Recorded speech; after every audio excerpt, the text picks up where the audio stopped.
Assalamualaikum warahmatullahi wabarakatuh. Selamat datang di channel saya, Tukang Servis Desa. Oke, masuk Redmi Note 40 ya. Di cas ini nggak bisa ya, nggak bisa masuk. Ini bukannya nggak bisa masuk ya, nggak bisa ngecas ya. Dan ini HP-nya hidup ya, namun baterainya low sekali. Dan untuk bagian body dan lain-lain ini ya, lumayan ya, namun kopernya ini banyak retak sekali ya. Hati-hati saat melakukan pelepasan di bagian kopernya, karena ini kayak fiberglass gitu ya. Kalau ada retakan takut mengenai tangan ya, kalau membuat tangan terluka. Jadi pelan-pelan saja, cari posisi yang paling mudah untuk membukanya ya. Jadi sedikit-sedikit di sini sambil saya tambah dengan minyak kayu putih ya.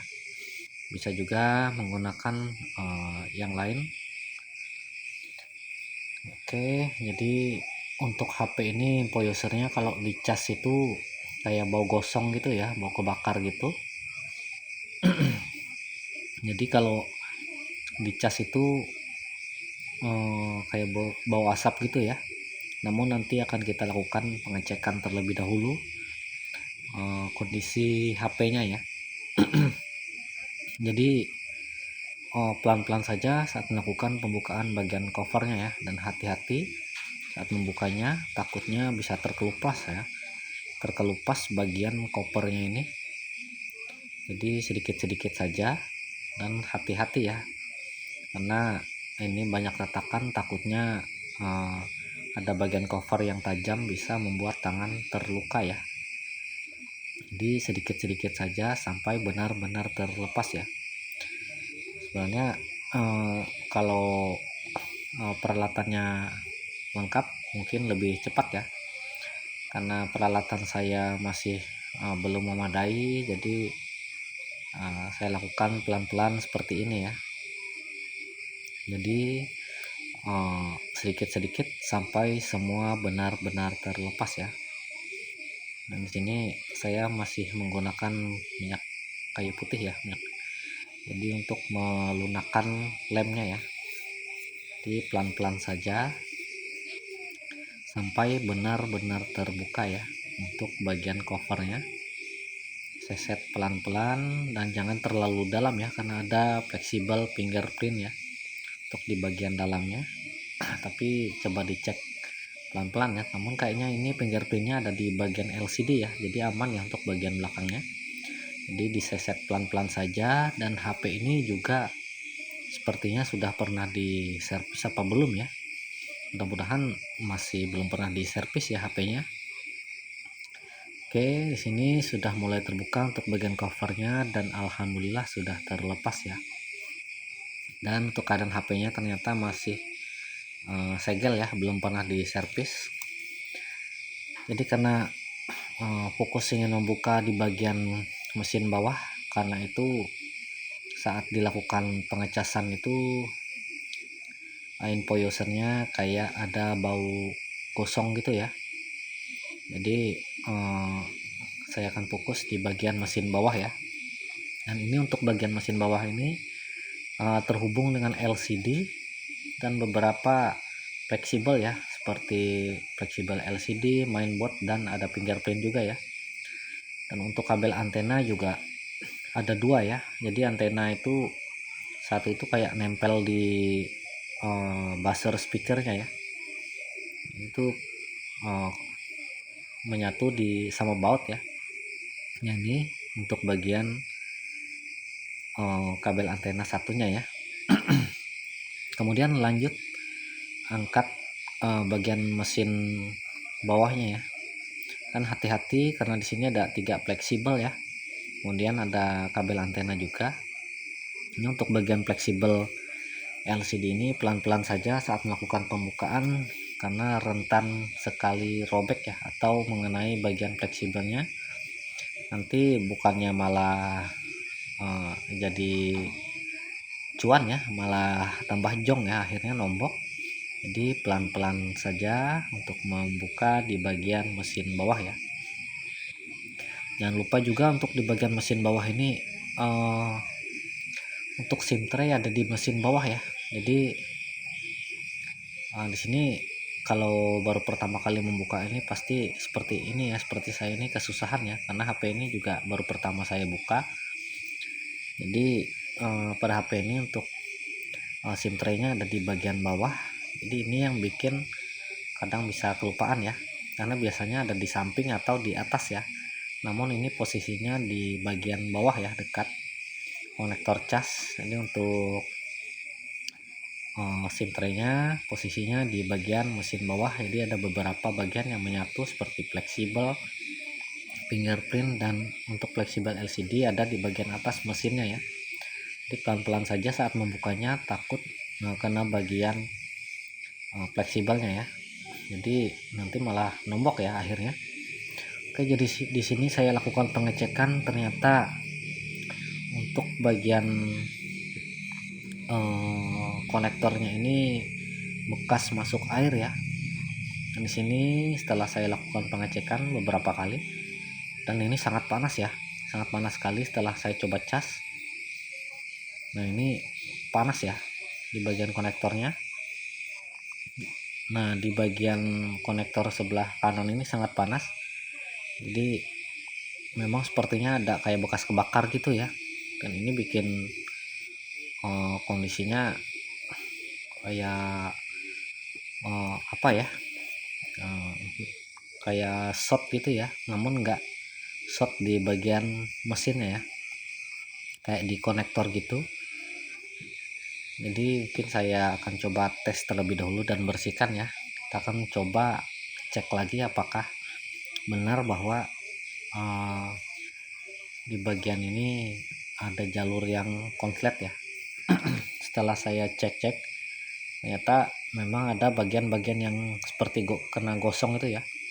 Dan ini dia setelah saya coba cek dan bersihkan, ternyata sudah terlihat ya ada bekas percikan api ya, ada percikan-percikan api.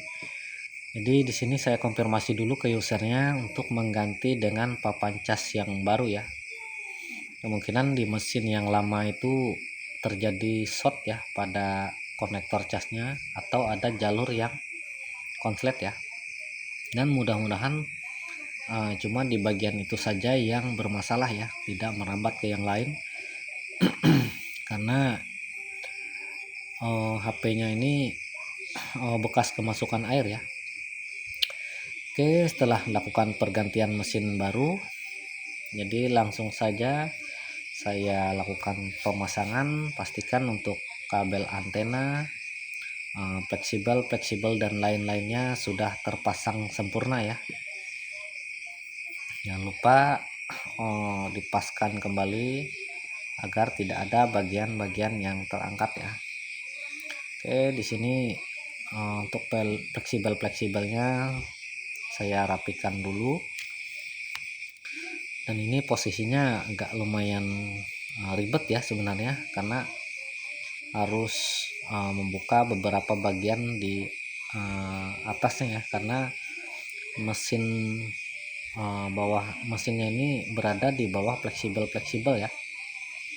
Jadi pastikan semua fleksibelnya sudah terpasang sempurna ya, tidak ada yang tidak terpasang ya. Lagi kalau kabel antena nanti kalau nggak terpasang malah nggak ada sinyalnya ya. Oke, setelah dilakukan pemasangan, jadi tinggal lanjut memasang bagian booster speakernya ya. Dan untuk kabel antena yang satunya ini menyatu di speaker ya, di booster speakernya, jadi itu nempel ya di speakernya. Pastikan tidak mengganjal ya pada saat dilakukan pemasangan. Oke, saya di sini kayak kasih lem aja ya agar menempel ya. Jadi kasih lem secukupnya saja di bagian mesinnya ya, bukan di bagian yang menyangkut ke bodi ya. Oke, setelah lakukan pengeleman sambil menunggu lemnya agak cukup kering ya, dirapikan, dipaskan ya, tekan pelan-pelan. Kemudian apabila sudah dirasa pas, lanjut pemasangan baut-baut ya. Dan alhamdulillah untuk pergantian papan casnya sudah selesai ya. Jadi pada HP ini karena bekas masuk air itu jadi terjadi kayak ada percikan api gitu ya di bagian konektor casnya. Takutnya kalau dilakukan pergantian konektornya saja kemungkinan bisa ya, namun takutnya mengenai bagian-bagian yang lain juga ya. Jadi akhirnya diputuskan mengganti satu set ya papan casnya, dan ini alhamdulillah sudah mau terisi. Oke, setelah lakukan pemasangan dan pergantian, lanjut ke pembersihan sisa-sisa lem dan bagian kamera ya. Barangkali ada kotoran atau debu yang menempel ke bagian kamera belakang. Dan apabila sudah dilakukan pembersihan, sudah selesai, lanjut ke pengeleman bagian cover belakangnya ya. Jadi untuk bagian cover ini datang dalam kondisi sudah retak lumayan banyak ya. Jadi hati-hati saat pelepasan. Jangan lupa bantu like, komen, dan subscribe-nya agar channel ini terus berkembang lagi dan memberikan konten yang menarik tentang servis ya. Oke, lanjut, tinggal pasang tutupnya dan tinggal merapikan sambil menunggu lemnya kering ya.